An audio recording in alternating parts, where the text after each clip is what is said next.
Guys welcome back to Vikram tutorial. आज का topic है प्राचीन काल में झारखंड। यानी आज हम लोग विस्तार से अध्ययन करेंगे प्राचीन काल में झारखंड।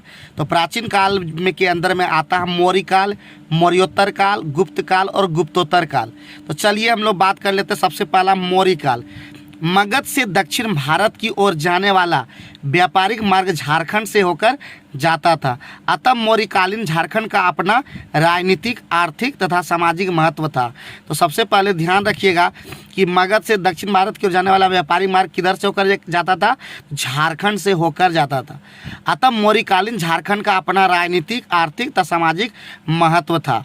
अब आगे इसी में बढ़ते हैं कौटिल्य का अर्थशास्त्र। तो मौर्य काल के अंदर में आता है कौटिल्य का अर्थशास्त्र। यानी कौटिल्य के अर्थशास्त्र से इस क्षेत्र को कुक्कुट या कुक्कुट देश के नाम से इंगित किया गया है। यानी हम इस वो बात किए थे कि किस काल में क्या क्या हमारे झारखंड को कहा जाता था। तो कौटिल्य के अर्थशास्त्र में इस क्षेत्र को कुक्कुट या कुक्कुट देश के नाम से इंगित किया गया है। कौटिल्य के अनुसार कुक्कुट देश में गणतंत्रात्मक शासन प्रणाली स्थापित थी। इंद्र नावक नदियों की चर्चा करते हुए कौटिल्य ने लिखा है कि इंद्र नावक की नदियों से हीरे प्राप्त किए जाते थे। इंद्र नावक संभवतः ईब और शंख नदियों का इलाका था। तो ये कौटिल्य के अर्थशास्त्र में ये दिया हुआ है। अशोक जो है, अशोक के 13वें शिलालेख में समीपवर्ती राज्यों की सूची मिलती है, जिसमें से एक आटविक प्रदेश भी था और झारखंड क्षेत्र इसी प्रदेश में शामिल था। अशोक का झारखंड की जनजातियों पर अप्रत्यक्ष नियंत्रण था। यानी प्रत्यक्ष नियंत्रण नहीं था, लेकिन अप्रत्यक्ष रूप से इस पर नियंत्रण था। अशोक द्वारा जनजातियों के बीच बौद्ध धर्म प्रचार के लिए एक आटवी भेजा जाता था। अशोक के पृथक कलिंग शिलालेख 2 में वर्णित है कि इस क्षेत्र की जनजातियों को मेरे धर्म का आचरण करना चाहिए। यानी झारखंड के में अशोककालीन कला का विवरण प्राप्त नहीं हुआ, ये नोट किया गया है। तो ये आप देख सकते हैं, ये मौर्य काल में अशोक और कौटिल्य का अर्थशास्त्र में ये चीज़ मिलता है। अब मौर्योत्तर काल में क्या है?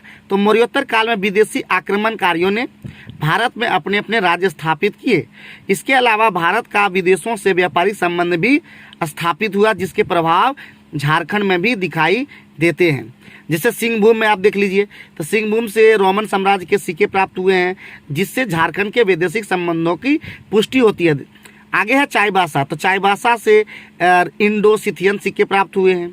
रांची से कुशनकालीन सिक्के प्राप्त हुए, जिससे यह ज्ञात होता है कि यह क्षेत्र कनिष्क के प्रभाव में था। गुप्त काल में आइए। गुप्त काल में अभूतपूर्व सांस्कृतिक विकास हुआ।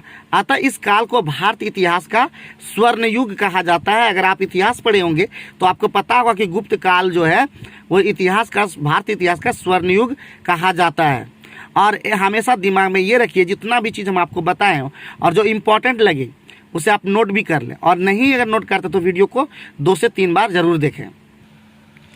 अब है समुद्रगुप्त। गुप्त वंश का सर्वाधिक महत्वपूर्ण शासक जो है समुद्रगुप्त था। इसे भारत का नेपोलियन भी कहा जाता है। अगर आप ढंग से इतिहास पढ़े होंगे तो आपको पता होगा कि गुप्त वंश का जो शासक था समुद्रगुप्त, उसे भारत का नेपोलियन भी कहा जाता है।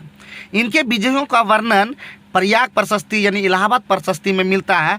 प्रयाग प्रशस्ति के लेखक जो हरिसेन थे वो हरिसेन है, ठीक है। इन विजयों में से एक आटीवक विजय भी था। आटीवक विजय मतलब झारखंड विजय। झारखंड प्रदेश इसी आटीवक प्रदेश का हिस्सा था। देखिए आठविक यहाँ बोल भी दिया नीचे में कि ये आठविक प्रदेश का ही झारखंड प्रदेश जो है हिस्सा था। इससे स्पष्ट होता है कि समुद्रगुप्त के शासनकाल में झारखंड क्षेत्र इसके अधीन था। समुद्रगुप्त के शासनकाल में छोटा नागपुर को मुरुंड देश कहा गया। आपको पता भी होगा कि उस समय जो है छोटा नागपुर को मुरुंड देश कहा गया है, और छोटा नागपुर को उस समय झारखंड कहा जाता था। चंद्रगुप्त विक्रमादित्य। चंद्रगुप्त द्वितीय विक्रमादित्य जो है, चंद्रगुप्त द्वितीय का प्रभाव झारखंड प्रदेश में भी था।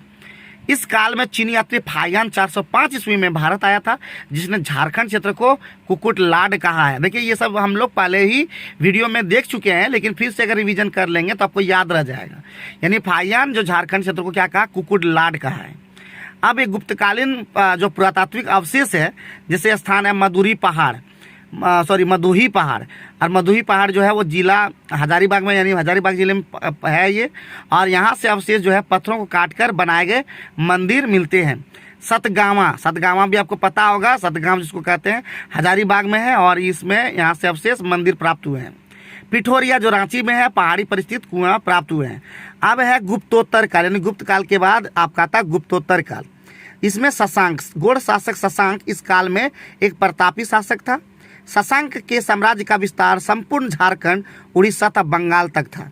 शशांक ने अपने विस्तृत साम्राज्य को सुचारू रूप से चलाने के लिए 2 राजधानियां स्थापित की, संथाल परगना का बड़ा बाजार और दूसरा दुलमी। प्राचीन काल के शासकों में यह प्रथम शासक था जिसकी राजधानी झारखंड क्षेत्र में थी। शशांक शैव धर्म का अनुयायी था, इसने झारखंड में अनेक शिव मंदिरों का निर्माण भी कराया है। शशांक के काल का प्रसिद्ध मंदिर वेणुसागर है, जो एक शिव मंदिर है। यह मंदिर सिंहभूम और मयूरभंज की सीमा क्षेत्र पर अवस्थित कोचांग में अवस्थित है। ये सब जो है आपका शशांक के समय मिला जो गुप्तोत्तर काल के में आता है। अब है आगे, शशांक ने बौद्ध धर्म के प्रति असहिष्णुता की नीति अपनाई, जिसका उल्लेख वेनसांग ने किया है। शशांक ने झारखंड के सभी बौद्ध केंद्रों को नष्ट कर दिया। इस तरह झारखंड में बौद्ध जैन धर्म के स्थान पर हिंदू धर्म की महत्ता स्थापित हो गई। हर्षवर्धन, वर्धन वंश का सर्वाधिक शक्तिशाली शासक हर्षवर्धन था। इसके साम्राज्य में कजांगल राजमहल का कुछ भाग शामिल था।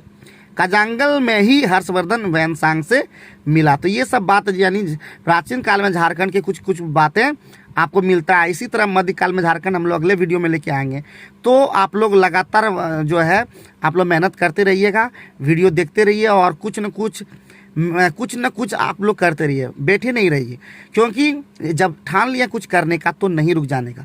कंटिन्यू पढ़िए, मेहनत कीजिए और जो भी अगर आप लोग कुछ कहना चाहते हैं कमेंट बॉक्स में ज़रूर कहिए। Thank you very much.